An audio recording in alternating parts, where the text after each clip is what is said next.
அடிப்படையில் அக்கா இன்னைக்கு உங்களுக்கு படித்ததில் பிடிச்சது தான் சொல்ல போகிறேன். என்ன பிடிச்சிருக்குன்னு பாருங்கள் அக்காவுக்கு. ஒரு நாள் நான் இல்லாத போது யோசிப்பாய், உன்னையே உலகம் என்று உன் பின்னால் சுற்றி வந்த உறவை தவற விட்டோமே என்று. இதுதான் இன்னைக்கு அக்காவுக்கு படித்ததில் பிடிச்சது. உங்களுக்கும் பிடிச்சிருக்கான்னு பாருங்கள். ரதி அக்கா வீட்டில் இன்றைக்கி சிம்பிளான சமையல். வாங்க சாப்பிட.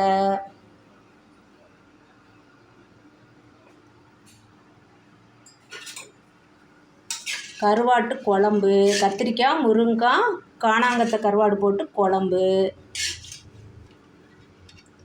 அது கரைஞ்சிருச்சு கருவாடு. கருவாட்டு குழம்பு, அவரைக்காய் பொரியல், அப்பளம், ரைஸு. இது சாப்பிட ஸ்வீட் அப்பம். இது வேர்க்கடலை அப்பம். அக்கா வீடியோவில் போட்டிருக்கேன், போய் செஞ்சு பாருங்கள். ரொம்ப ரொம்ப ரொம்ப ருசியாக இருக்கும். தேங்க்யூ.